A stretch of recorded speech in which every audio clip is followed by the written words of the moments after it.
लद्दाख में हुए हिंसक आंदोलन को लेकर गृह मंत्रालय ने बयान जारी किया है। गृह मंत्रालय ने कहा है कि अनशन पर बैठे सोनम वांगचुक ने लोगों को उकसाकर गुमराह किया।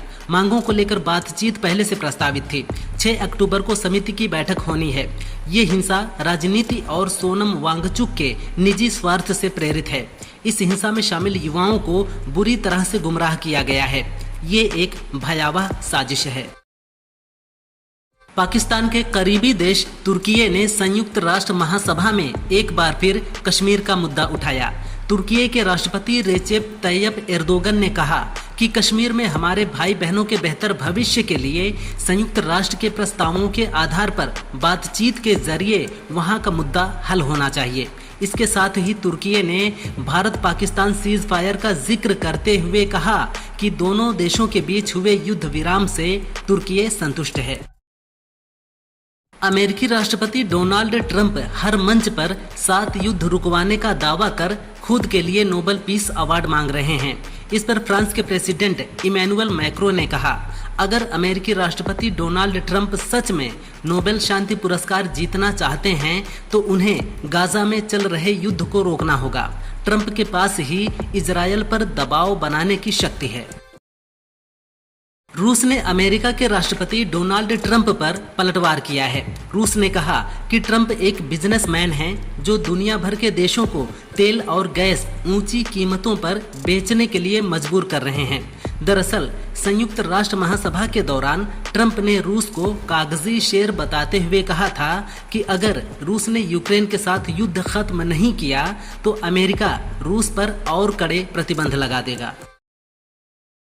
इटली की प्रधानमंत्री जॉर्जिया मेलोनी ने फिलिस्तीन को राष्ट्र के रूप में मान्यता देने पर अपनी प्रतिक्रिया दी है। उन्होंने कहा कि मैं फिलिस्तीनी राज्य को मान्यता देने के विरोध में नहीं हूं, लेकिन हमें अपनी प्राथमिकताएं तय करनी होंगी।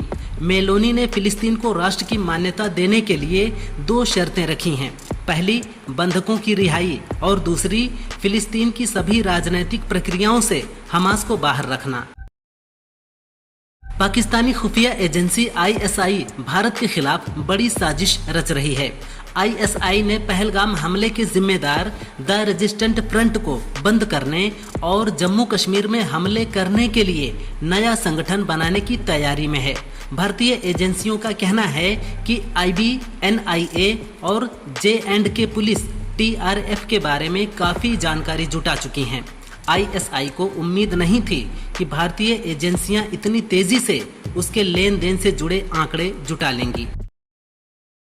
लेह हिंसा में 4 लोगों की मौत हो चुकी है और 70 लोग घायल हैं। केंद्र सरकार ने हिंसा का जिम्मेदार पर्यावरण कार्यकर्ता सोनम वांगचुक को बताया है। सरकार ने कहा कि सोनम वांगचुक ने भड़काऊ बयानों से लोगों को उकसाया। उन्होंने हिंसा के बीच भूख हड़ताल खत्म कर दी और घर चले गए। उन्होंने हालात काबू करने का प्रयास नहीं किया। वांगचुक ने जिन 15 मांगों को रखा है उन पर हाई लेवल कमेटी की चर्चा चल रही है। बुधवार को लद्दाख में एक्टिविस्ट सोनम वांगचुक के समर्थन में उतरे छात्रों ने बवाल मचा दिया। कई CRPF की गाड़ियों और BJP ऑफिस में आग लगा दी। हिंसा को देखते हुए शहर में कर्फ्यू लगा दिया गया है। वहीं इस हिंसा पर सोनम वांगचुक ने कहा, ये लद्दाख के लिए दुख का दिन है। हम 5 साल से शांति के रास्ते पर चल रहे थे, अनशन किया, लेह से दिल्ली तक पैदल चल कर गए। आज हम शांति के पैगाम को असफल होते हुए देख रहे हैं।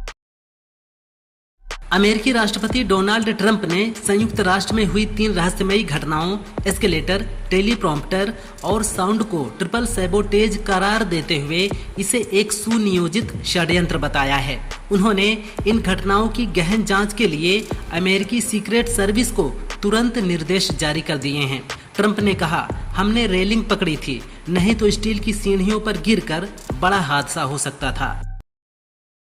कॉम्पिटिटिव लाइफ के बीच स्टूडेंट्स पर पढ़ाई और सफल होने का बोझ बढ़ता जा रहा है। परिवार या समाज का प्रेशर इतना ज्यादा होता जा रहा है कि छात्र इस प्रेशर के बोझ तले दबकर अपनी जिंदगी खत्म कर रहे हैं। महाराष्ट्र के चंद्रपुर में भी ऐसा ही हुआ, जहां नीट UG 2025 में 99.99% हासिल करने वाले 19 साल के अनुराग ने मौत को गले लगा लिया।